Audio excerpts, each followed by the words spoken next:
DAKICKBACK. Another episode of The Kickback with Sabrina, Sharika, and EB.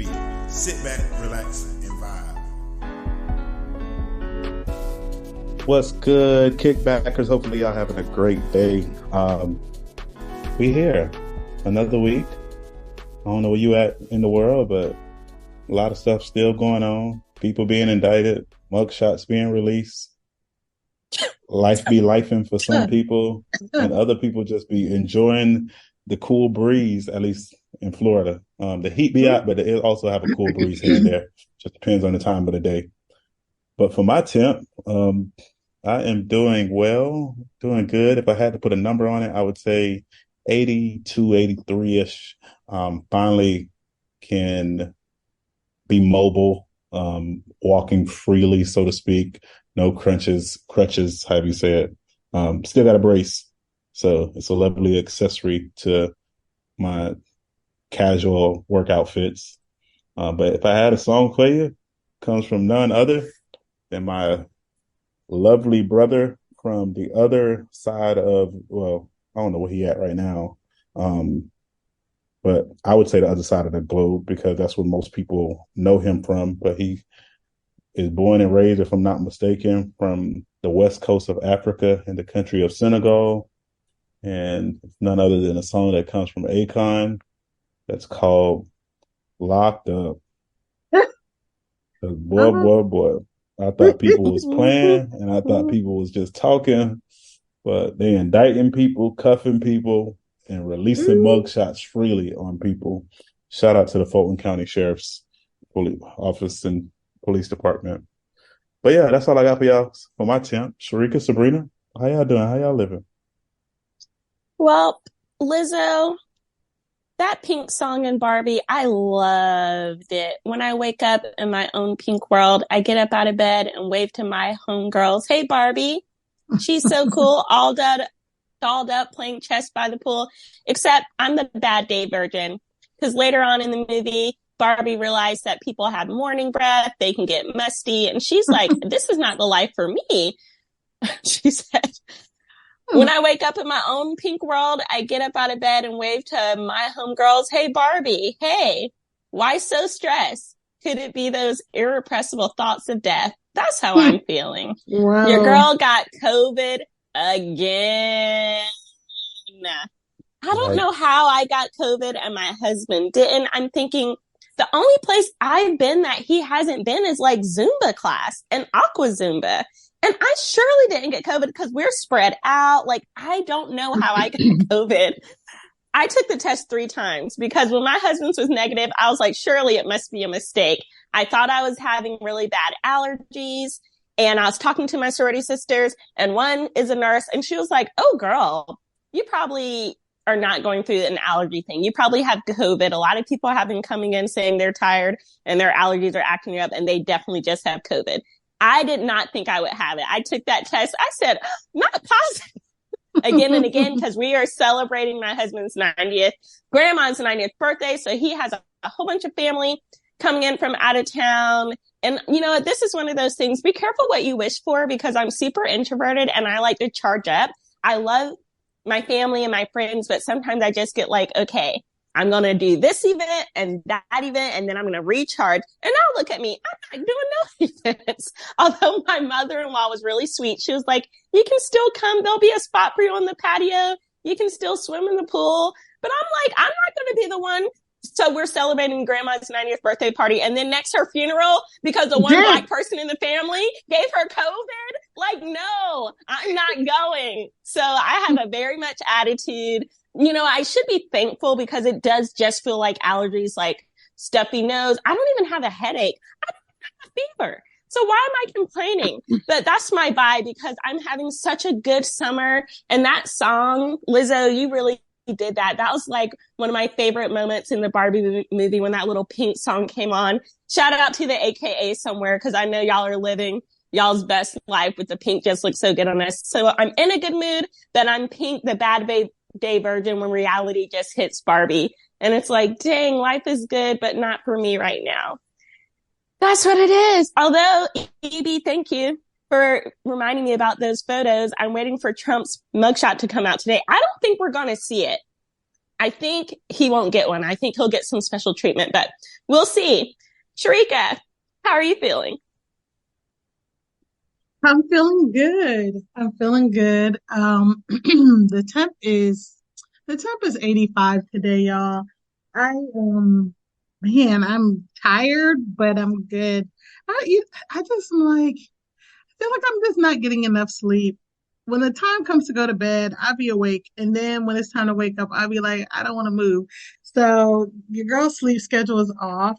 But other than that, I'm doing really good.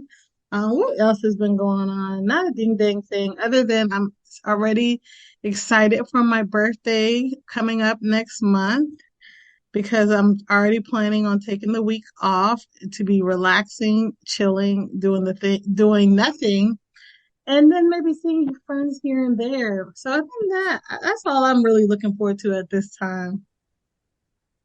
I love that, Sharika.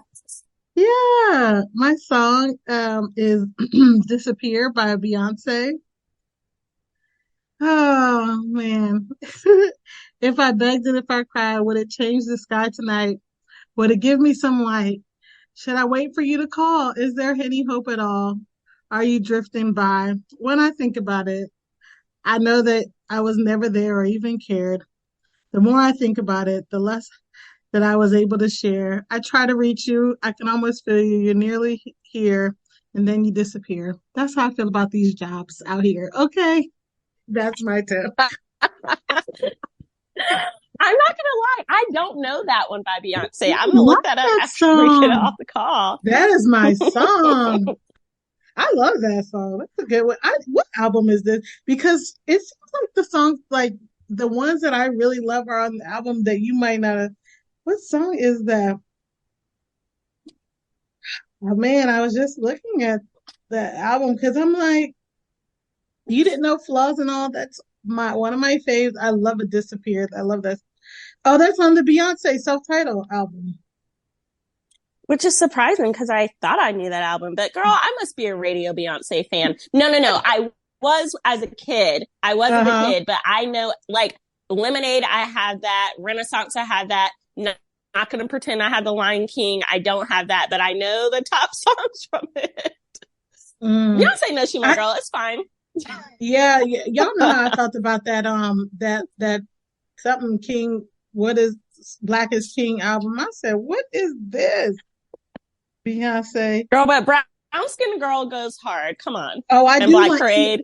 Black Parade was my jam off of that, and Brown Skin Girl. Yeah. You good? No, I was talking about the documentary thing. And My Power, not the songs. Oh, not the okay, songs. Okay, fair. The visual thing. I said, ooh, I like that. All right. Well, speaking of visuals, we alluded to this at the end of last week's podcast, but I'm really glad Sharika and EB got me to do what we should all do in life, not just with this situation, but with many situations. Do your own research. Don't just go by what other people say. Get into the nitty gritty of it so you can form your own educated opinion. And I am specifically talking about what happened with the real life story of the Blindside. Turns out it was a double entendre because somebody was blindsided, and it was the main character of the movie. And I am one who, I don't know why I felt like this, maybe because I remember seeing the movie and I was very much moved by it. But when Sharika and EB first casually mentioned to me kind of what was going on with it, which is the fact that the young boy in the movie who was quote unquote adopted, and he was a young Black man adopted by this white family. According to the movie, they taught him how to play sports. They put him on, very much white savior, happily ever after. And now it's coming out that he is suing them for the money he's owed because they, first of all, didn't even really adopt him. And they pretty much ran off with his name and likeness and made money off of it and made sure he didn't get a cut. So when Sharika and EB first told me this, I was feeling for the family as somebody who was in a career for a long time that was about helping people, as somebody who has a mom who has a heart of gold, who's helped a lot of family members. I have seen firsthand how sometimes it can come back to bite you in the butt. Sometimes people don't manage their situation once you help them on their feet in a good way. And then they come back to you and then it gets really messy. So I was like, oh, I don't know. I say I'm rooting for everybody Black, but in this situation at first, I was like, oh no, they seem so nice. Not Sandra Bullock. Like, come on. Like, Sandra Bullock played the mom in the movie. And we should have known, as I heard in this podcast, they said that part in the movie where she goes to the hood and they're like, I'm going to shoot you. And she's like, no, you're not. Like, okay, lies, right? But I was still just like, maybe there's got to be another way. There's got to be another side. So that was my initial reaction. Before we get very much into it, I'm curious about Evie and Sharika's initial reaction. Were you like, oh, there has to be some type of mix up? Or were you like, for sure, give that man his money? Or what were your thoughts? So for me, I was somewhere in the middle because, and I know usually that's not a good place to be, right? That gray area. But I was like, he made it to the NFL. So I'm assuming, well, I don't say assuming, I know he made some money there, not knowing how much and not even know who controlled that, right? Were they part of who his agent was? And I know like they had the same lawyers that looked over his stuff, look over theirs, all that good stuff. So, and that's before knowing that. I didn't know that stuff from the beginning. So I'm like, oh, he played in the NFL, so he got some type of money. So it's like, I wonder, was it a balance where it's like, you really got paid $100, but I'm gonna give you 20 because you only need 20 and we'll hold the 80. But then when you started just doing research, it was just like, wow, this is more dark than I thought it was. And it's just sad that these type of things can happen to people. For me, I think I started out on Michael's side because the first time I really heard about it was, like I had mentioned to you guys last week, was the person that read the court filings. I'm not a lawyer, but so I was like, oh, and I listened to it on a podcast. So I was like, no, they didn't. I wasn't really on the Tui side at that point. I'm more on EB's side. Like after a few days and hearing some more stuff, I'm more on the middle now. That's interesting because I went from one extreme to the other. I was like for the little family, and now I'm like, oh no. Oh no. So as we get into the conversation today, it'll be interesting to hear the different facts we all have heard regarding the case, and then listeners, it'll be interesting to know where you all land after you hear everything we're going to share. I think though we should start with just talking about who Michael was and how he even got in contact with his family. So do y'all want to get into that? Do you want me to share what I remember from the movie, or? You can start off. I was just going to say, yeah, you can start off, but the way the movie portrays it is kind of it's wild. I know, but that's why we're going to start there. So in the movie, young Black guy who's of a large stature, and he seems like he may be on the autism spectrum, very high performing, but slightly slow. And he comes from a really bad background, like on the streets, foster care, no parental figures, no guidance. And this family becomes aware of his situation and they open him to their family with like full open arms. The mom is teaching him how to throw a football and they see this talent in him and they cultivate it, and all the access that they have as this middle class white family, they put him through those doors that he maybe wouldn't have gone through. Now he did develop a special talent, and this is the movie perspective, y'all. He developed a special talent in football, and that's what they cultivated in him. And eventually he goes on to play college football, and he goes on to play beyond that in the NFL. So it is a success story from the movie's perspective, where he's adopted and all of that. Interesting. The movie didn't mention a conservatorship. Most of us heard that word after Britney was out here doing the trolls on Instagram. And we were like, huh.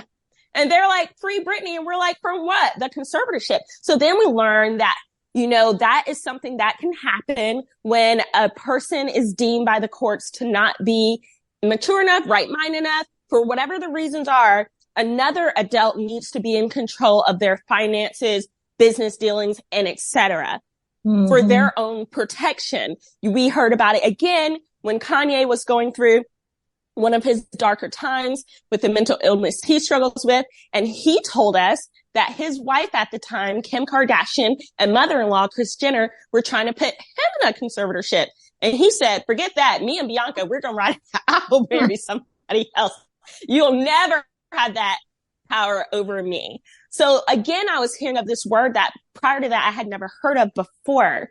What happens in this movie is, I mean, outside of the movie is the family does come in contact with Michael, but Michael is somebody who was already involved in sports. Michael is somebody who is of a fine intelligence. He is not on the spectrum. I'm not sure why the movie, I mean, I know as somebody who loves theater and acting, you want to do things to advance the drama, but movies are long lasting. So it's interesting that that was agreed upon to portray him in this light.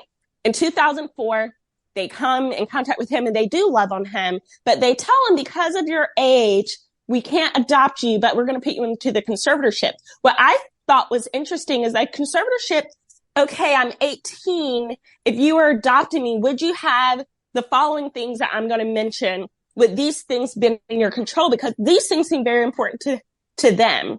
Control of his finances. All business dealings must go through them. Interesting. Because that was 2004. Between 2004 and 2006, a book is written about their story. He's not getting any of those proceedings, money from that. And then the movie comes out in 2006. So if you just wanted to offer me advice about money and stuff like that, I get it. I'm young. You don't want people taking advantage of me.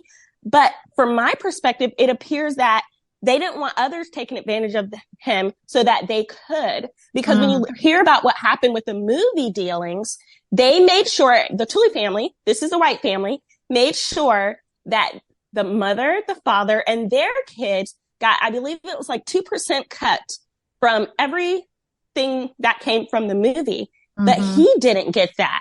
Interesting.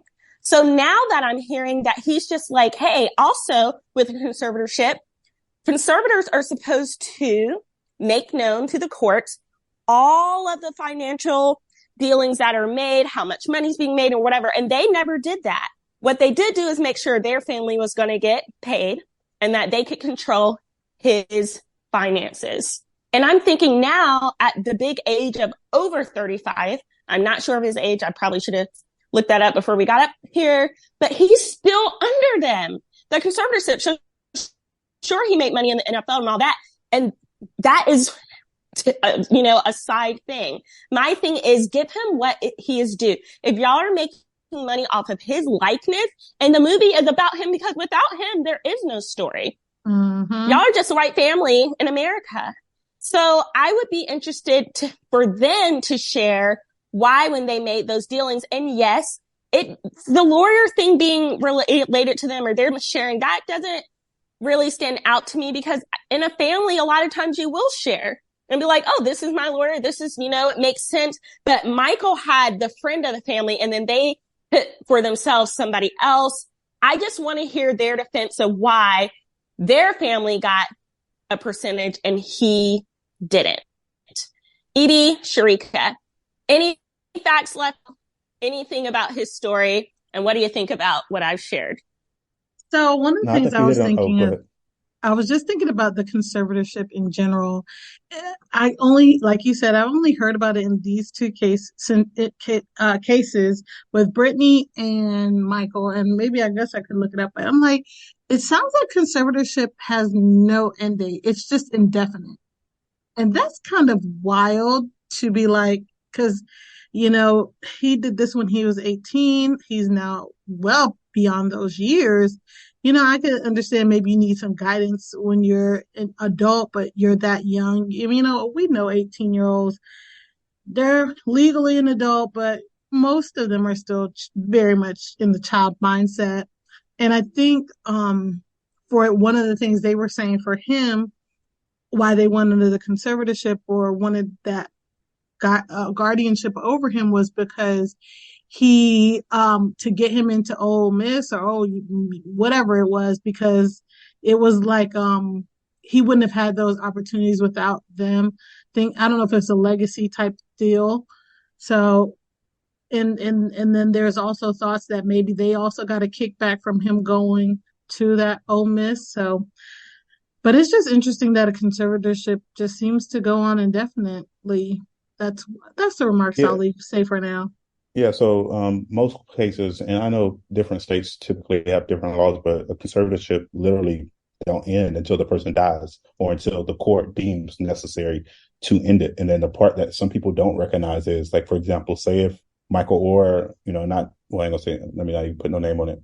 Say if a person who is under a conservatorship were to pass away, their conservators still have control over their assets and how things are done. So, like, even if you got family, you got a friend, you got somebody who you probably had a conversation with, but you didn't do like a will or a trust or anything of like, I want this to go there, that conservator will control all of their assets upon dying. So I would just say, unless you riding with this person from now to the end of the time, don't ever sign a conservatorship for any and everybody, especially for some of our young adult listeners who you might think is in your best interest because somebody loves you and they appreciate you. And maybe they're even doing things for you that is uncommon in a sense. And not, let me take it back, that are common for someone to do, especially if they're family or a friend of the family, but just don't ever take somebody to take control of you.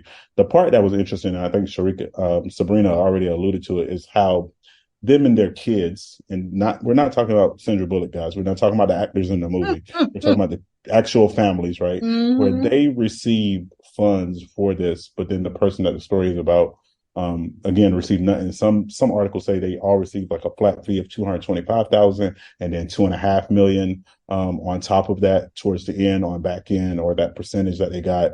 Then other stuff say that Michael only received $100,000 when, like Sabrina said, like he is the main character. Like there is no story without him coming from this family of 12. And we're talking about the movie mindset, this family of 12, not having a bed, learning how to play football with his family, having this big stature where he will be effective, beating the odds of somebody who is struggling with some form of learning curve or learning disabilities or with a low IQ, where he proves himself, puts in the work, studying, tutoring, learning from a little 7-8-year-old kid, however, his little brother in the movie, like making you seem like he was that kind of, in a sense, what some would just deem as slow. And I don't know if that's the politically correct term, but somebody who just has a learning on the lag, spectrum, so to speak, or and it's just frustrating where a person would have to come, just essentially about almost 2 decades later, and still have these same issues arising. And again, something else Sabrina mentioned, like his football career was something separate. So, like, I was one of the ones who was like, "Hey, what did you do with your football money?" As some sites have said, he's made over $30 million. But even if you did, like, even if you were Elon Musk, like, it still doesn't make it right for somebody else to take advantage of you, especially watching a lot of the good things that he's doing with his charity and with his foundation and still pouring in to helping other people. So if he had, his assets accounted for correctly the first go around, just thinking of the amount of other people he could have been helping, many people who were in similar situations to him. Like, let's not make it seem like the movie is all fixed and he didn't have a rough childhood, because I think he explains part of his upbringing on his own. But him knowing the challenges that so many people have, he would just have more assets to help more people. And he wasn't afforded to do that because of just the way that he was deceived and manipulated, bamboozled, hoodwinked, whatever words you want to use, from the Tui family, from a story that I'm pretty sure many people was like, wow, look what this family did. Like, they had the savior complex in a way of taking advantage and coercing, again, just a minority in this world, and not really having his best interests at heart, but having their own interests at heart, including their kids, and it just sucks that I don't know, it sucks that they live that way. And I pray God is with them. I am so interested to hear their defense. You know how when we saw the Johnny Depp and Amber Heard trial, it was all public. Yeah. Honestly, it felt like a little TV show. Now, I did not watch it in that way. What I watched was the, I guess, X. Are we not saying Twitter anymore? Side note, are y'all calling it X? You can call it whatever you want. If you say Twitter, I'm gonna know what you're talking about. If you say X, might take me a little time, but it's like, oh yeah. I was just gonna say, I thought we was talking about someone's X for a second. No, and are they tweets still? Are they X? I don't know. But anyway, I was watching like the social media side of things, and that was giving me enough detail. But this is a case I would love to watch. I need to hear their defense as a person who really, really loves when families do step in to help young people. And it kind of opens a larger discussion about what does help really look like, right? Especially when you're talking about Christians and youth ministry. I remember I went to a conference, and one thing my church does do, we love a conference, right? I went to a really good conference. It may have been called Equip or something like that. And they talked about how it is so important to keep the family of these kids involved, or somebody else outside of just you, because you aren't a true savior is like what the foster care system is about, which is like reuniting families, not just taking them for yourself. And because then like, where's the accountability in that? Who could then come into that, the truly family, and be like, wait, what you're doing for your kids based off of like, what are your kids? Are your kids going to start throwing a football too? Like, I'm confused. I don't think those kids really helped Michael become the man who's going to become. Like, we need to make sure he's getting 2% as well. And, you know, what about his other siblings? And like, I'm just so interested in that larger conversation. I want to know their defense of why they thought, oh, well, we can't adopt you, but we'll just be in charge of your finances. Because adoption isn't about the finances. Adoption is about like, I'm going to love you. You are mine. As my What's child. Mine is yes, yours. as my child. What is, if anything, I'm going to give to you everything that you need to be successful in life. And I hope you're more successful than me. That's something that my parents would always tell us. Like, I want you to be smarter, wiser, quicker. I want you to succeed. I want you to take our family to the next step. Like, we're constantly going up this mountain, and I'm not positive that's what they did with him. So the reason why I said I'm more in the middle now, and that's because the last update that I saw with the I'm not a lawyer, but she did share the Tui's response. And basically they're claiming obviously none of that is true. So now I'm like, I don't know what's true, what's not true. But I mean, I always, you know, I'm more of the support the victim person in general. Cause I'm always like, I feel like now people can be greedy and people can, you know, try to get more than they are owed. But I feel like if he was treated right, he wouldn't be filing this lawsuit. He wouldn't be going after these people if they were so, you know, quote unquote, did all these things for him, loved him as their own child, treated him amazing. Yeah, I understand there are times that people do turn on people unwarranted, but I'm like, I don't know. I don't know. I tend to be like, why would he do this after this many times? So now I'm like, I don't really know. I've heard a few updates, but I haven't heard if there's been any more recent updates. But the last I heard, they were like basically just claiming that the things that he said wasn't true and that he has been paid. And I'm like, well, if he's paid, where are the receipts? Show the receipts. So even exactly. With that, so that's the part that gets me. What people don't understand, even when you're a guardian, like I just think of my nephew, and not to make it a big deal or switch the story or the narrative, but being the guardian, so to speak, of my nephew since my brother passed away in 2009. Like I have to, which I'm dealing with it right now, but I have to file an annual accounting of the money that my brother left for him, of me transferring all of those funds to Haiti every single month. So like his mom, it's $400, you know, and $400 for him every month for basically the money that his dad left him, so to speak. And so that's how he's taken care of. But to read that they've never filed an accounting since 2004, right? And I don't care what you did. And I'm saying what you did because like, yeah, you probably can find maybe a bank transfer here or there, but there's a great chance that it has not been consistent with them taking care of him. Because even if you are the conservatorship, your right is still that individual. Like it's still their well-being, like from their daily needs are you as the conservator as far as those assets. And I don't think people understand that. And so that's the part that's really going to be interesting when it comes to court. Because like if it's like, I'm just thinking from the outside, especially if I'm his attorney, if I'm looking at like, oh, Michael has been paying his own mortgage. He's been paying his own car note. He's been paying his own vehicle insurance. He's been taking care of his own insurance for his health insurance for him and his family. All of his food has been his expenses. And you see that typically because of just the way people bank naturally, right? Not everybody is using cash for everything. And they're just seeing all of his, and there's no form of the Tui family helping offset any of those costs. Like it's going to be real, real ugly in the courtroom. And I just pray for the judicial system to just do the right thing. Because sometimes I know we like, you know, think we just said it, right? We want to see it kind of play out in court and see what happens. But we also know that we have a flawed judicial system. So I'm just hoping that the right thing happened. Like they see the factual thing, the factual statements. They see what has happened or what hasn't happened. Like even if it's some offshore account, or maybe they haven't been spending the money and they're told that they have to pay him, I don't know, $10 million due to him because that's what he's been spending the past such years. That'll be okay if they have those monies readily available to transfer to him. Like I just want the court to make sure it does the right thing and that he's not bamboozled by, just the ebbs and flows of what can sometimes happen through preferential treatment of certain individuals in this country. So the other thing that go ahead, Serena.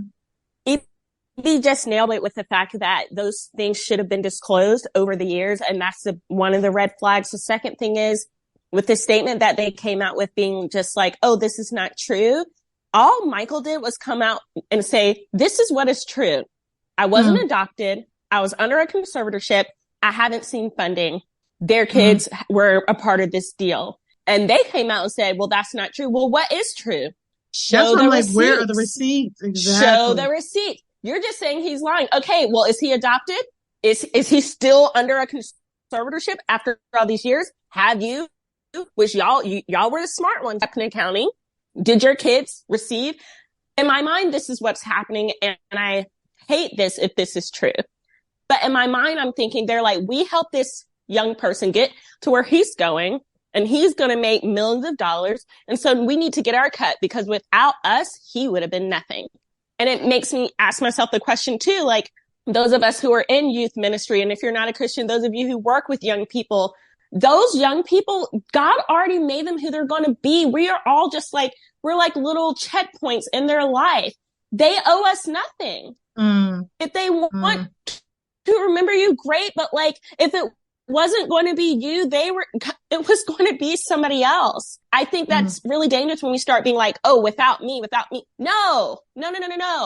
I was just telling Sharika, a young person that wasn't in my organization or my church, but I was just constantly trying to look on the outside of my church to bring people in. He worked with us, fell in love with the organization. I haven't talked to him in years. It was a vibe, we had our times in Carolina. But he hit me up on LinkedIn. He was like, I've been trying to find you for months. I'm going to be enrolled as a soldier now in your church. He doesn't even know that I don't even be on it like that anymore. But I'm like, oh, yay. And he offered to he wanted to pay for me and my husband. But my husband was like, there's too much travel. We have too much going on that weekend. But to go, he wants me there. And that is of his own fruition. But I told this young person, you owe me nothing. Like, I could come see you myself. And what he sent me was more than enough. And he's like, but I want to make sure you can get a room and a car and eat well. And I just want to thank you. And I'm like, it is very rare that in your life, you people who, even I guess parents, maybe it's a little different with parents, but like, I'm really talking to youth ministers and people who help other humans be the people that God created them to be. Sometimes it's very rare that you get to see the end result. And you're just watering the flower and you move on. It is a huge blessing to me that God is allowing me to see this, but also I'm seeing it as a blessing and something that did not have to happen. And I'm so grateful. But you aren't owed. No, we're not owed anything. If anything, you better be thankful that God allowed you to speak into that young person's life because that's a huge deal. That is like God is trusting you to walk alongside their family, their parents. That's huge. Don't take advantage. So I don't know if that's the situation, but sorry, Sharika, I cut you off. I'm like, ooh, do y'all just feel like, well, he's not making 30 million without us. And guess what? I don't know, Michael, but I feel like because of the movie, which is such trash, but also because of the movie, I feel like he wouldn't have left y'all in the Dustuli family. I feel like you would have gotten a kickback. People know where they come from. And that's the thing. That's the part that's going to be interesting how this plays out is like, whether it was his football career or the money he would have made if everything was done in some form of an equitable way. Like I can't necessarily, and I'm only saying it, I don't know him personally, but only seeing it by the good deeds he's still doing for people who are less fortunate, where I think it would have been hard for him not to take care of them. Right. And for those of you who, you like looking at videos or you like watching YouTube, I always tell people at times, especially with these type of situations, look up like Steve Harvey thanks man who helped him. Or like one of the episodes, he has the man who gave him some money, and it's a it was, I don't know if it was neighbors or somebody in the neighborhood, but there was a white couple who always just looked out for him as a kid. And one day they gave him money to take a bus fare wherever he was going to one of his first shows. And then everywhere he went, he always, of course, thanked them because he felt like they the one who made it happen. And then years go by, you're talking 15, 20 years go by, you know, he finds either their kids or a friend of theirs and just asks them about like, what is their dream home? What is their dream car? And he gets them their dream home fitted, gives them the cars of their lifetime, and gives them a substantial amount of money and say, if you don't want to work anymore, you don't have to. If you ever need anything, call me.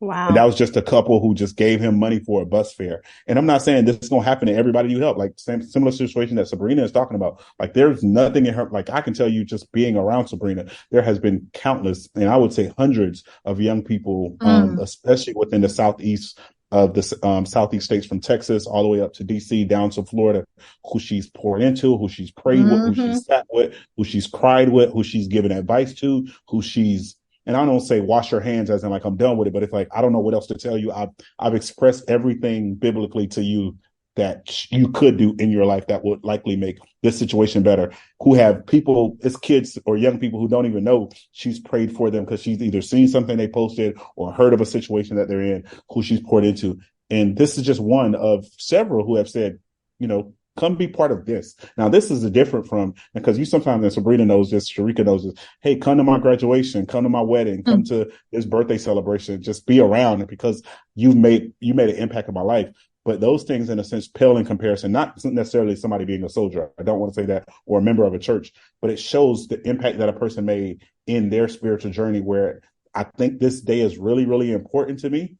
And I want somebody who planted a seed, or somebody who planted a seed and watered it, or somebody who just let their light shine on me to show me what it looks like to be a believer. Because this is somebody who, like, just knowing, I don't know the person exactly, but if she said the Carolinas, this is probably somebody who she ministered to over a decade ago. In a sense, like probably started. Definitely is. Yeah, easily. Definitely right? is. And then that person wants you to be a part of that. And so it's just special to just know that if you learn anything from this Tui situation, in my mind, and we don't know all the ins and outs, if you have the opportunity to help someone, help someone.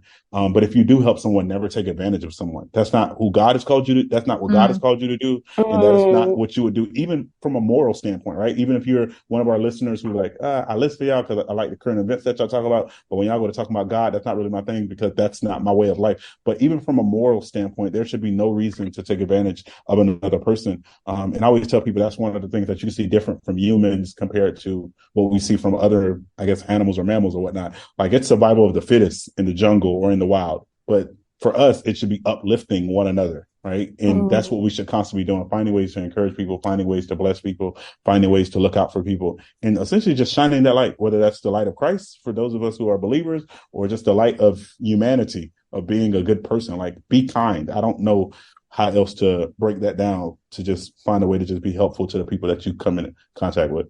I couldn't agree more with either one of them. I was just going to say this is something that the Tubi said, and that basically they said they didn't need his money because the father sold his company and he was already well off before they met him, and that Michael he was getting a cut from the movie and all that. And back to basically what we've been saying is, like, if those were the cases, then that the receipts would be there that he was, down to get, that he was in the contract to get money, and there will be receipts that he was being paid. So I don't understand where those facts are gone. And they said the conservatorship, they didn't send any, report any of that stuff because basically they basically said that we forgot, we moved on with our lives, we weren't thinking about that conservatorship. So that's why we didn't file anything or send anything, because we really haven't been abiding by this conservatorship. We haven't been running his stuff. He's been doing his own thing, and we just basically moved on with our lives. So that's why we didn't file this stuff. That's why we ain't send nothing, because we really ain't been doing nothing, because we haven't been controlling his money. We haven't we haven't did anything for him. So that's why they said they didn't do anything with the conservatorship. So interesting. It will be interesting to see now. It will be interesting to see what really, really actually did happen, and when the receipts have been pulled, if there are receipts to pull. and what the receipts are saying. Why now though? Like, Well, see, this is such a tough situation. I'm saying Michael started Mm. it now because according to him, the final straw was when he realized that they didn't, that he wasn't really a part of their family, I guess. And that, I guess Yeah, that that sucks. was broke his heart and just basically made him realize that maybe they weren't for me like I thought they were. So And I it's wonder if it been, was something that Oh, happened, right? Like, because we all, and I'm not we mm-hmm, specifically, but sometimes certain things happen, and then you're like, "Hey, what? Like, why wasn't I a part of that?" So, like, I wonder if, like, the kids, Sean Jr. or Colin or whatever his name was, or Colin's her name, like, did they get married? Did they have a birthday celebration? Like, did they see something where you're like, "Oh, snap, I wasn't there for that." And I'm not saying that's the mm-hmm. case, but I know that mm, sometimes those Some triggers it. those things easily trigger things for some people, right? Like, I don't know why, but like for some people, when it's a wedding, if they don't get invited, they feel like their friendship is off. And it's like, you don't know that person's finances. You don't know what conversation they had with mm, their spouse. Like, it's, don't, I always tell people, don't have beef with those type of things. Like, just Mm-hmm. because I don't know, at least for me, it ain't that deep. Like, Yeah. I love celebrating people. I love being around people. And I say this on the podcast, and I be saying this to my wife, like, it's okay for us to say no to some people's weddings. Like, I would prefer to just give you a gift than me to figure out how I'm gonna get there, where I'm gonna stay at, You know, vehicle, EB gonna have gas. to get a fit. Got to get a fit. And that's the biggest thing. Like, got to get a fit. Like, just the other day at a wedding, I'm like, I don't ever think I would have ever had a lavender suit, but the lavender suit looked good, and I'm like, Mm-hmm. Amen. thank you for this new suit to my closet. Shout out to Jude and Orlando for getting married, tying the knot. Oh I my think people. gosh, Yeah, Jude and what? Sorry, Orlando. kickback I know Jude sometimes listeners. listen. So that's Oh, why I hey, could say Jude, Jude. because he sometimes listen. I don't think, well, I don't know if he listened in the car, but I was like, I don't know if Orlando listen. If you do listen, shout out to y'all on getting married. Remember what I told y'all, keep your business, unless God tell you to share that business. That's your marriage. You have started a new unit, and nothing wrong with the Sylvester or the Kensia family. But as those families join together by just being families because of y'all two, remember that you two are a family, and whatever you guys create together is what you create. And in the words of the wise, protect your unit. Okay, EB I giving a love word for them that. and for everyone. Shoot. For everybody. Oh, and that's one of the things for the same That's situation, a right? word for them and for everyone. Like for Michael, he got to find a way to protect his unit. He don't feel like his unit was being protected and taken care of. So now he got to take legal ramifications. And I would be hard pressed. I might be wrong just because I don't know all the details. I don't know these people personally, but I would be shocked if he didn't try to do a soft volley to the Tui family of like, hey, where are we at with such and such? Like I might, it hasn't come out, but like, but even for you as like a family, like what are you looking at? Are you reaching out to him? If you're the conservator and you have a conservatorship on someone, it's your job to be responsible on that person, not the other way around. Like if you're a guardian, it's not the kid's job to make sure, hey mom, are you going to pay the light bill this month? Hey mom, are you going to feed me this month? That's not how it works. So I would say this in the same situation, like they should have, like, I don't know what would made the family drift, or I know life happens for some people, but when you could have also went and got a court order and say, hey, we're ending this conservatorship and all the funds that we get, because I'm pretty sure they're still getting back in. I'm pretty sure even with this situation, I would love to know the spike of people who screamed or bought the Blindside in the past few weeks, because I know it happens. I don't know why it happens that way, but it always happens. Like when people have beefs, we saw it during the pandemic when people was having verses, people who you never went to go listen to, is their streams went up during those times to be like, oh snap, like what songs do they have? What songs are they going to play? What's going to happen? And I'm pretty sure the same thing, like what? He never really got adopted? No, I watched the movie. He had to get adopted. What? Like what happened? Let me go watch it again, just because I know that's how we as a society work. So I would say, protect your unit, protect your mind, trust in God at all times.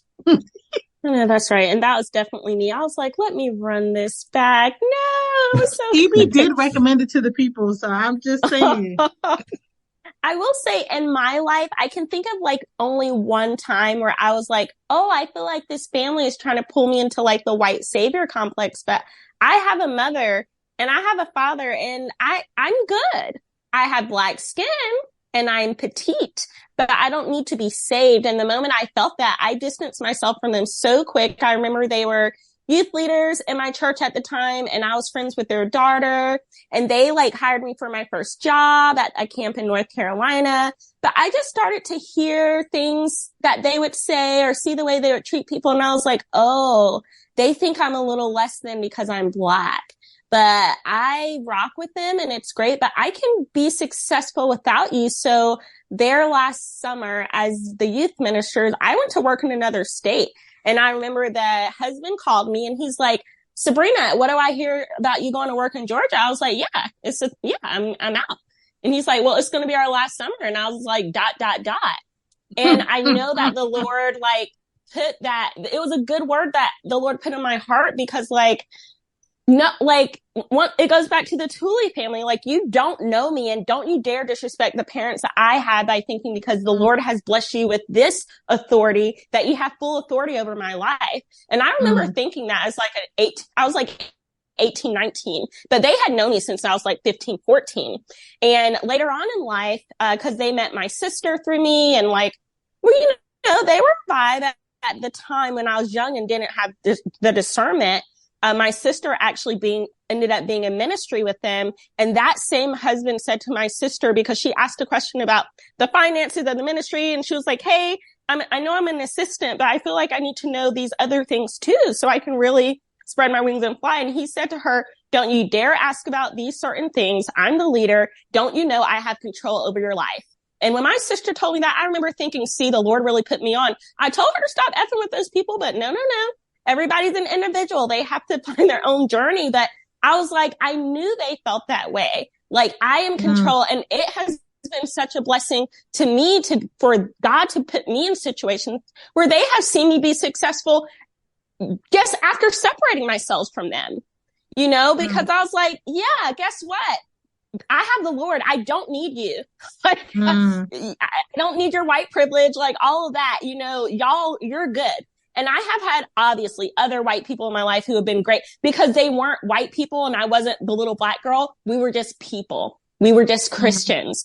And I can tell the difference. Well, as a teen, I could tell the difference of when people were on that white savior stuff and when they were just on that Christianity, I'm a human, you're a human stuff. And if you're a little Black person, run away when they do that to you. If you learn nothing else from this episode, because they will get the percentage of your money and give it to their kids and leave you high and dry and cold and in the dirt. Okay? And that's like I said about that. That is hilarious. Sharika, Evie, do you feel like in your lives, have you ever had someone, and they don't necessarily have to be white, but you felt like, actually I'm good. You don't have to feel sorry. Like I'm good over here. I would say for me, no. But we did have a person who was heavily involved in our family and was willing to go above and beyond, but it was never like let me hijack one or two of the kids. And I think part of the problem, because there were so many of us, so it's just like, I can't do that. But like, it would be times where literally would look at my mom and dad. And this is something that, shout out to you, Sabrina, because you've already offered that to me and Judith, but he would look at my mom and dad and say, hey, y'all don't have to take this. I'm not giving this to y'all because I feel like y'all need it, but here's some money. Go have a date or a treat and let us take the kids from y'all. And he literally would just take us because he had jet skis and a boat, house on the lake, and a nice pool. And he would just say, just go have a date night. And it was just always weird for my parents, because, you know, that's not in a bad way, but that's not something that commonly happens, right? Like I told y'all to like be kind, but we don't always see that in humanity. And you definitely wasn't seeing that in the late 90s, early 2000s with a lot of people either, especially of different socioeconomic backgrounds and those different ethnicities. So it was weird. Like for him, it kind of worked out because he was one of my older brother's basketball coach, but he was also a multimillionaire. Like he was regional president of what now is Truist, but a lot of SunTrust banks throughout Polk County. And shout out to Coach Steve. But he would, I don't know if he listens, I doubt he does, but he would be one that just always looked out. And it wasn't just our family. It was just like people as a whole. Like, and then when we got older, it used to be funny because you get older, you start hearing stuff. And that's something God has always been working on me with, of like, man, was he doing that as a tax write-off because of the amount of money that he makes? Or was he actually generous? Like he would be the one, it's 200-300 kids at the Boys and Girls Club. And he say, hey, from 4 to 4:30, all these kids belong to me. Everybody load up on the vans, take us to the local ice cream shop. Everybody gets ice cream 20, 30 minutes, hop back on the bus, go back to the boys club before your parents come pick you up by 5 o'clock. And so it used to be that thing of like, is he doing this because he really cares for us, or is he doing this because of, you know, him being a businessman? Then it got to a point where like, it doesn't matter why he's doing it. He's doing it. Like, why am I trying to, I guess, minimize his great deeds or his good deeds in life? I was like, you know, as a both? kid, I had to just get older. I had to get older. And like, because you're hearing this from a whole bunch of older people. So it's like, you naturally. Haters. Yeah. So it's like, what is going on? And so I was just following suit as a kid. But then I got older. I'm like, no, he really solid, because you just saw the amount of people that he helped. And you saw the impact that he also made, where people would say, like, you have those, especially at the boys club, when people ask you, like, who do you want to be like? Like, you will hear the commonality of a lot of kids just saying his name. Like, I want to be like Coach Steve. I want to make money where I can help a lot of people. I want to get people free pizza or free ice creams and stuff like that. And so that's one of the people I definitely, Steve Calagritas, who I definitely looked up to. Of course, as we got older, we saw that he was making choices that wasn't the best, but he bounced back from those choices. Praise God. And God see fit for him to continue influencing the world and the good things that he's still doing for people. So shout out to Coach Steve and the good deed that he's doing around the world. So that's the only time I felt like it could have got close, but it was more so just somebody who was really helpful and generous to the community. And it was everybody, white, black, Mexican, Puerto Rican. Like, it wasn't like I'm only helping one demographic as what we've seen in the movie, because I'm pretty sure there were some white poor people in their area as well. But yeah. No, right. Shout out to the white poor people. Y'all be existing. I just want y'all to know. We see y'all too. We know the struggle. We do. No, I remember like talking to some of my white friends, and they'd be like, it's so annoying because people just feel like we all have it like that. And it's like, actually we don't. And it's like, I know, I see you. That's fine. That tickled my soul. I need to chill out with the laughter. Sharika, did you have anything like that? Or do you have any final thoughts? No, I can't say that I have. I think I didn't really, I felt like I was just always with my parents. So nobody ever had a chance to be like, we like rode with the fam. Like we was just always together for the most part. I really was just always with my family.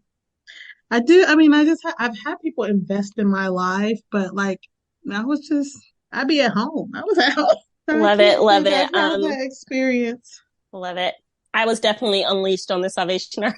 I was there like 3 or 4 times a week. But honestly, the experience that I talked about mainly happened in the summers, and then throughout the year, because I got close with their kid. So we hang out sometimes throughout the year. But as Sharika and Edie shared, the truth hopefully will come out in the court system, and hopefully we'll see justice. And, for the Thule's sake, I really do hope maybe it was some absent-mindedness, and they were like, oh, we just forgot, but here's all the records, and oh, do we owe him this? Well, here's his money. We will always love him. And that is the best possible scenario. But when the trial comes out, we'll recommend it, because I will definitely be listening in. Are all trials public? Because I feel like they are, but I've only heard of like having access to certain ones. Are they public record but not recorded? Like, so trials are definitely public records unless it's like a serious case where certain things in there become sealed. But I've rarely seen that, and I say that like we won't get. I don't think we can access public records as far as like what's the word? Like military court cases. I forgot what they're called. It's a specific word for NCSI.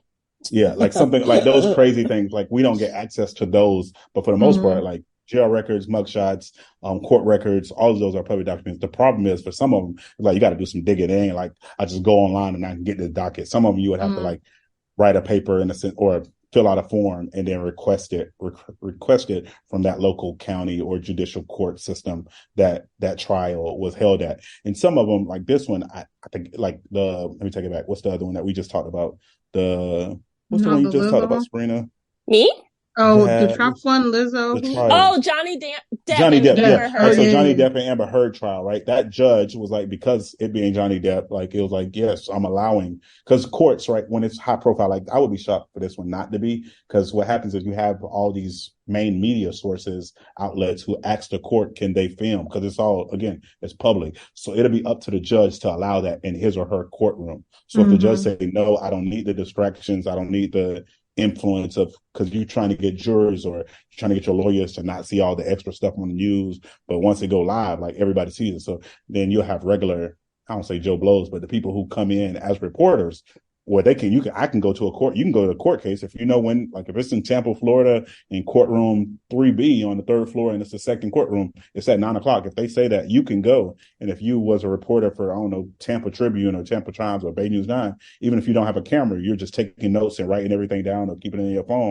And then when you get back, you're writing the story on all the stuff. So that's how we find out updates from court cases here or there. Like the judge or the attorneys typically aren't talking to people. And then sometimes when you do hear the attorney, it's when they're walking out of the courtroom and somebody's asking them a question. But a lot of times those are tight lips, right? They're like, well, we handled the case as best we could, or the judge didn't work in our favor, or we'll be filing an appeal, or the judicial system is broken. Like they're not giving you the rundown of what their defense was, so to speak. So it's going to be interesting. I hope it is, just to see it.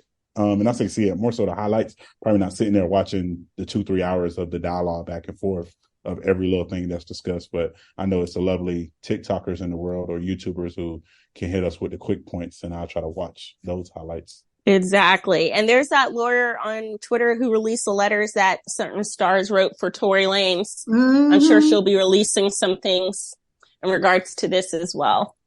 Yeah. Hilarious. Well, let's go to the scripture for the day, which is also hilarious. It comes from Acts chapter 10, verses 27 and 29. This is a Message version. And I'm just going to get right into it. Basically, a man was living his life and he got a message from the Lord to connect with Peter, right? So he sends his people, they got Peter, and that's where we're starting from. Talking things over, they went into the house where Cornelius introduced Peter to everyone who had come. Peter addressed them. You know, I'm sure that this is highly irregular. Jews don't just do this, visit and relax with people of another race. But God has shown me that no race is better than any other. So the minute I was sent for, I came, no questions asked. But now I'd like to know why you sent for me. So several funny things here to me. First of all, that he's like, listen, I'm not saying I'm racist. I'm just saying, you know, we really don't be messing with other people like that. But God told me it's fine. It's cool. So now I'm here. But also, what do you want me here for? I just feel like his energy, I mean, Peter being the rock, but also being the one who, like, when they came to get Jesus, like being ready to like get physical. I know I've never been in a fight, but I feel like that's the energy I would have. I don't want to say I would have the energy of the denier, but hey, self-preservation. He said, they're about to crucify Jesus. If I'm crucified, I can't really help out. So I don't know the man. But then afterwards, he was like, no, I do know you. I love you. I'm sorry. I just like Peter's bluntness and his realness. So shout out to Peter for today's scripture. Funny. EB, what are you expounding on today? I'm expounding on people getting locked up. And people not doing what they need to be doing. I won't go into too many details because y'all always hear it from us, especially from the Kickback family. We encourage you to do your own research. But you talking about former U.S. President Donald Trump and 18 of his colleagues, just all of them facing these same charges of trying to overturn the election. It's just weird that it's on one breath, people tell you to live by the system of this country and just obey and do what the country tells you to do, especially when it comes to like law enforcement officers or the judicial system or some form of like, you have to listen to what they say. And then on the other hand, when things don't work out the way, some people, they basically throw a tantrum and throw a hissy fit, so to speak, when things don't go their way. So you have basically a state attorney, Penny, Willis Mills, I don't know, who just was like, yeah, I need all y'all. Let's round up you, your whole crew. Need y'all to turn your stuff in by Friday, which is of this week, by the 25th. I need all y'all to be here. And you had, you know, most of them have already turned themselves in. All of them got their mugshot. And that's why it's like Trump is, or former President Donald Trump will be getting a mugshot as well. Though fake mugshots have circulated online with T-shirts. I know outside of Fulton County Jail, it was a conglomerate of his supporters who were there waiting for his arrival because he said he will be arrested. He will be arraigned. He's ready for them. He don't mind flying into Georgia. He loves Georgia. Georgia is a great state. You know, him just being him. And it was just hilarious. Lordy. But then I'm thinking, like, what do these people do for a living where they, like, got time to just go hang out outside of a jail? I'm like, And that's why sometimes I'll be like, I need to be remote because I can be one of those people.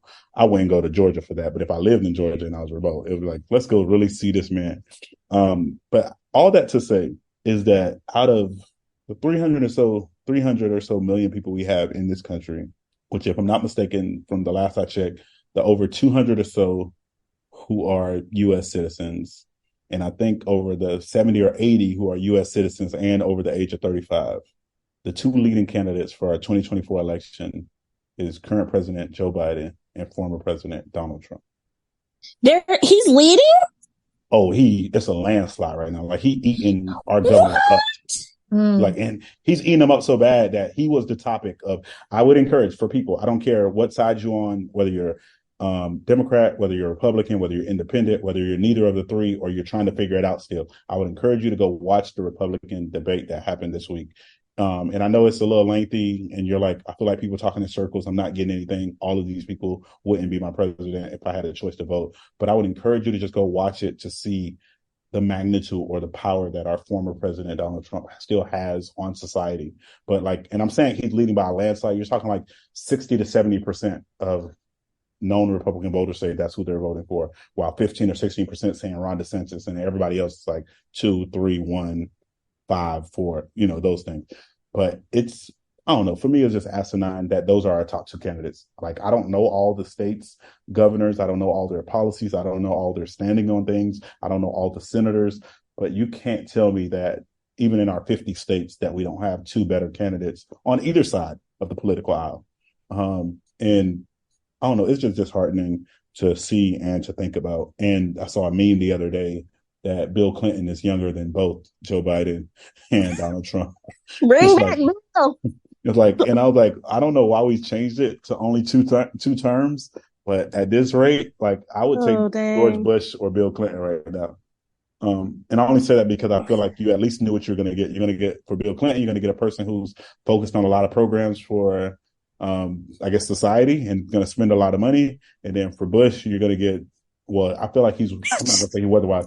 You're going to get a lot of sarcasm and a lot of humor, and you're going to get a focus, I guess you can say a militant, so not a militant in a bad way, but an army-driven individual. Now, I know part of that was caused by coming into office. You just got to think he came into office 7-8 months later after his inauguration. 9/11 happens, where some people say we should have never been in certain places because they never had weapons of mass destruction, blah, blah, blah, blah, blah, all that good stuff. But I think either of those former presidents or even President Barack Obama will be better than the two candidates that we currently have as our leading candidates for the Democrats. What is Biden doing that's so wrong outside of being sleepy? Like, I don't see him really. What's so bad about him? He trips and falls a couple of times. So for me, I can't speak for everybody. For me, I think it's more so of when you're a leader, you have to be trustworthy. I guess that's what I say. And I don't think on either side, and I know it's some people who lean left, and I don't like saying lean left or lean right because left is typically the wrong side.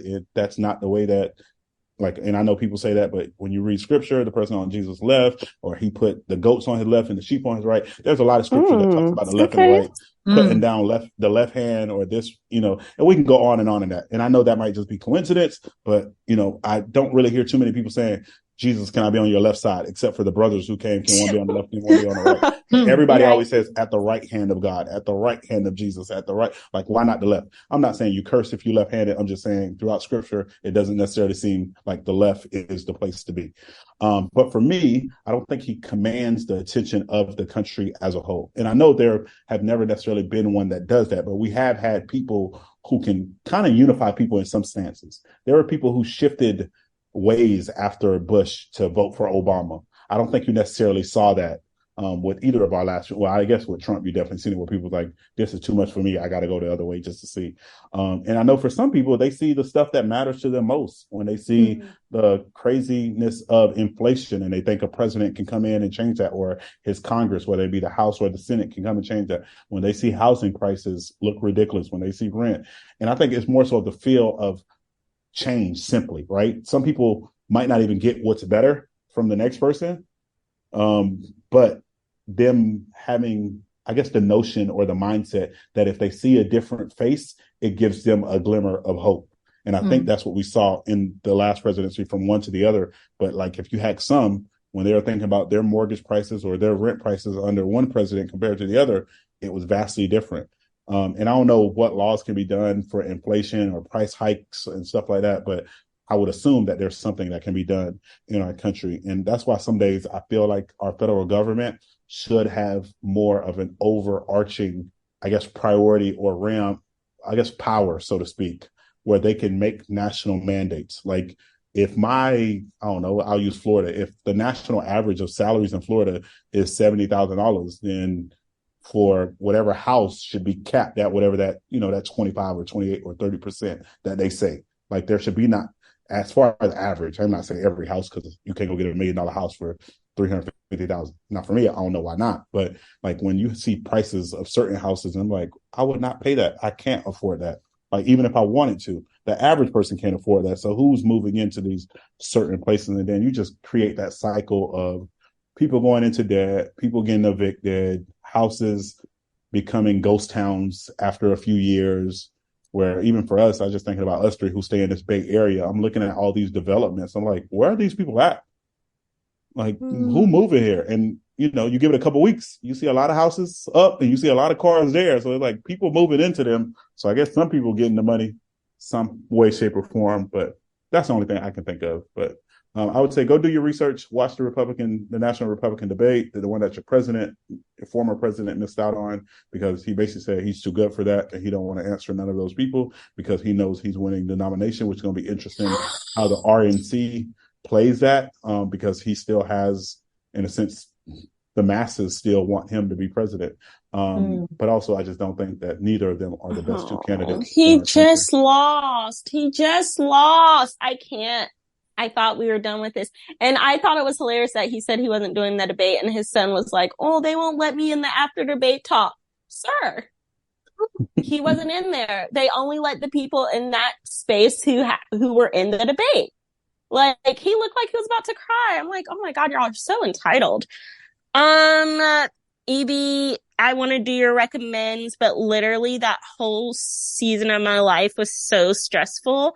And maybe I'm being the snowflake that they say, like, we can't handle. I can handle different opinions. I just can't handle ignorance and stupidity. Like, why would I force myself for that? But if EB could sit through it, I'm like, can I, EB? Can I sit through it? Am I going to be pissed? I think you can. I will say this too. For some people, and it's not for everybody, right? Because I'm saying it's not for it should be for everybody if you call this your country, so you can know what the potential is and where people stand on certain things. Just because sometimes I think some people sometimes vote blindly, and I think that's damning to our nation. So, and I'm not telling you to vote left, right, middle, no vote, whatever. But it's like when you hear certain people say, I'm voting for this person, and if you go to them right now, what is their thing on foreign policy? Where do they stand on immigration? Where do they stand on Social Security? Where do they stand on retirement? Where do they stand on helping the poor? And like most people don't know those average things because they're not watching those things. They see little tidbits or they see a tweet or something on social or on something, a video an excerpt that may have come out. But those are things that are politically driven by certain media's outlets. But I enjoy hearing things from the mouth of that person. Now, granted, we've all seen with all politicians, and I would say probably all the way back to George Washington, where a person might say one thing and do the opposite. So I know you can't take that for face value, but sometimes those things are just challenged by, again, knowing who you're voting for. So that also includes watching the people in your house, watching the people in your Senate, watching the people who are currently, and I'm saying this because I just seen it the other day, current congressmen who are resigning to go work on, basically as political advisors for some of these people on the campaign. So now there's open seats around the country where somebody has to vote. Special elections have to happen for somebody to fill those roles for those people, where you're just not voting blindly because of your political lines, but you're voting on things that truly matter. I say to the kingdom, and then after that for you. Now, the kingdom is the most important thing and really should be the only thing. And hopefully your values in life aligns with the kingdom. If they don't, that's something for you to pray about and for you to figure out. But that's between you and your fingers or however you vote at the poll booth. I don't know if it's electronic for you or if you're bubbling it in. But however you do it, that's between you and you at the voting booth, and of course God, because he knows all things. And then for any election or any video I ever recommend, if you're one of those people like, I can't sit through this whole thing, I'd be on YouTube, it'd be on 1.25 or 1.5 or 175. And there's certain people who I don't want to hear because I'm like, you have no chance of winning. not because I don't think you're going to win, but because nobody in the country thinks you're going to win, and I don't think God is going to force you in that seat. But it's like there's some of the people who like you're there at 1%. Like you don't see people go from 1% to being the Republican or the Democratic nominee. It's not going to happen. Like, you know, so I look at the DeSantis, see what he's saying, and I know I see some of the terrible things that he's doing here in this state, and then I listen to our former president Trump because they look like the top two candidates for the Republican Party. And I don't even know who would be the second runner because Joe Biden is saying he's going to run again. And I'm like, no, bro, give it up. Let another person I was going to say. Like, I'm so upset that here's Hillary the thing. I'm not a Republican. Right, exactly. I'm not like on the little voting card. I was independent for the longest time, and then I found out I couldn't vote in the primaries. In the primaries, I can't vote for the Republican nominee, so I'm like, why would I watch their thing? But you're right. It is good for me to know what's happening over there. I just get, but I can't even vote, so I can watch the debate. But you can when always it comes switch it. down to it, you know what? I was really thinking like, I wish I could get millions of people to switch it just so we can make sure it's not Trump. And then we can hop back over. Let's do it, guys. Because I don't think people think about those things, right? Like that's a, and you can do it. Hey, for those who are on the other side, if you feel like, man, I'm okay with policies that the Democrats have, but I'm not necessarily fond of the current president, you can, if you're on the other side, you can flip. Flip to the other side and vote for the second place and see what the second place can make happen. If the second place can become first place, but just sitting idly by and just going through the motions, that's the part that sometimes, even for me, sucks. I sometimes have to do that, right? You see policies happening, you see things happen, you're like, this is, I don't know, I can speak for Florida specifically, just looking at stuff from the school system specifically, right? Where people are basically being told that, you know, being a slave helped them discover skills that they would have never gotten if they weren't a slave. Or, hey, we're not even going to talk about African-American history, but Mexican-American history, Asian-American history, this culture, this heritage, we're going to keep that in the books. They need to know their history. But basically those who are tiering the second or the third most populous group who helped build this nation, we're just going to remove those from our AP courses. We're going to little by little take them out of our textbooks. Certain districts are told what companies they can use for their textbooks so they don't have what some deem as woke ideology. And that's why I always love to have these conversations in person, because some people, they are so stuck on their talking points that they hear from, I guess you can say, their peers or they hear from their news station. And then you ask them like, so you mean to tell me it's not important to talk about the slave trade? You mean to tell me it's not important to talk about what other countries sent troops to help fight during the Civil War? You mean to tell me it's not important? And it's crazy because it's like we can keep certain statues up in certain places, so we can keep these certain flags up, but this whole history is going to be essentially whitewashed. And that's why I always tell white, Black, Hispanic, Asian, Latino, Native American, Alaskan, Hawaiian, Pacific Islander. I'm just trying to think of all the ones that check the boxes. All people in humanity. That's why you try your best to teach all history. Because if this continues at this rate, you're talking about a generation who's raised up right now who won't know that slavery actually happened. Or if they're in Texas, they will know that workers came from Africa to help whites out. They won't know that it was slavery because you're not even teaching that. Just like when I grew up, Pluto was a planet. Now Pluto is no longer a planet. So I can have debates with a niece or a nephew about that. But if you go a generation or two, you're talking about wiping out an entire history. You're talking about not letting people know about what happened during redlining or Jim Crow or white flight or all of these things that cause people to be, in a sense, I guess you could say segregated from each other, essentially, instead of being fully integrated in what caused some of the issues that we have in this nation.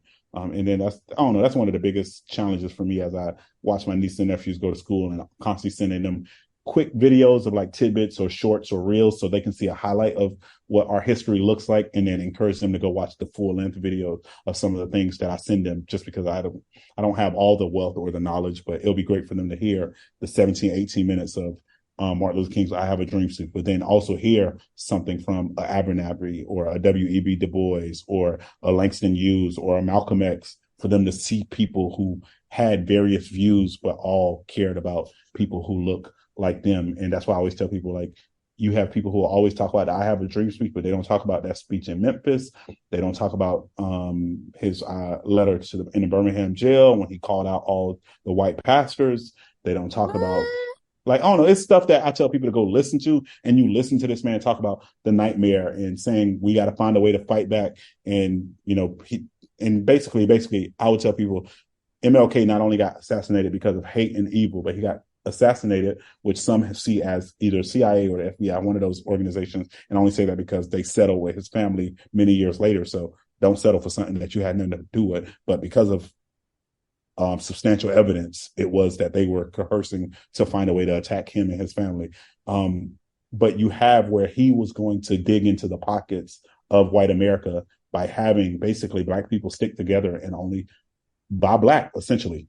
And when he started talking about the economic standpoint of where people should spend their money, it became, bombings at his house and threats calling his home, and his wife telling him, I need you to calm down. We have kids now. You started seeing him and even Malcolm get together, where people always thought they had problems, but no, they just had differing views on how to lead, but they had conversations on how to uplift Black people as a whole. So if people, I would say, go listen to his last speech, the one in Memphis, and go listen to the letter from Birmingham jail from him. But it's deeper than the I Have a Dream speech. He has countless speeches on YouTube where I'm just always mesmerized by somebody so young. And I'm talking at his early ages before he passed away, but somebody in his early 20s, early 30s, the way that he conveyed a message that was God inspired, and the way that he continued to just speak life into people. And even for somebody like him, not specifically him, but I wish we had that as a focal point, or somebody who we can vote for our upcoming election coming in 2024. But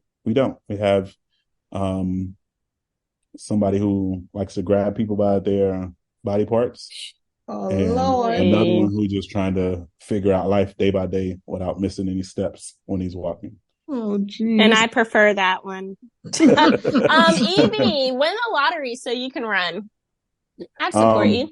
I am definitely telling people, I don't know what's next, because I love what I do, and I'm about to transition into another job, hopefully in a few weeks, when, I don't know if she listens, but when somebody officially retires. But some days I'd be looking at my life and I'm like, I don't want to, because I see some of the challenges in politics, and I see just the way the world working. But some days I'm like, I need to go work on somebody's campaign just to get in the room. Yep. Mm-hmm. And then be locked in where early 40s or something, just dive into the scene of you know what, I'll run for congressman, do that for a year or two, run for Senate, do that for 4 years, and then be hopefully the face of Florida and be on one of y'all ballots in my early or late 40s, early 50s, because politics has definitely have always been, I would say, one of my dreams, just because I think the power that those individuals have is different. And I wish all politicians were also on a term as we do the presidents, because I think that's what also stagnates or keeps our country complacent, where there's not many fresh ideas or innovative thoughts. Even reading some of the stories of 18 or 19-year-olds running for mayor in some of these small towns, and then them winning, and some of them who look like me. And it's just weird, because it's only a town of 500s and nobody else is running, or it's somebody who's been a mayor for 20, 30 years and people are tired of this person. And now this 18, 19-year-old kid who just graduated high school is figuring it all out. And it's that's a success story, because that person has the potential to make a big difference and to change the way that his city is viewed in his state, and hopefully in his region as a whole. So, yeah, keep being great, people. Love it. Well, speaking of being great, I will just hop in with my recommends. And y'all know I love books, although I don't think I've recommended books in a long time. There's just something about having a book and being in between those pages. I grew up in the age of, you want to know something, wasn't Google, it was go get the encyclopedia. And if you had those in your house, that was a blessing. Most of the time people had to go to the library to get the full A to Z encyclopedia. So there was a lot of just patience, and I dare say even respect for knowledge and truth seeking. Anyway, there's a great book out, and it is kind of on that same vein about what the internet is doing to our brains, by Nicholas Carr. He uses philosophy, history, science, and cultural developments to do a deep dive and an examination of how the internet is influencing our brain and its neural pathways. I don't want to give anything away, but check it out. I know a lot of people are into summer reading. If you haven't read your book yet, we still have about, a month left this summer. Dive in, Nicholas Carr, what the internet is doing to our brains. Check that out. Sharika, what you got for the people? Something we actually sort of talked about today. On Netflix, there's a limited series called Depp v. Heard, and it actually talked about the trial with Johnny Depp and Amber Heard, but also the role that the internet played in all the shenanigans or the proceedings and all that. So it's Depp v. Heard on Netflix. All right. And I'll finish up with another thing on Netflix for you guys.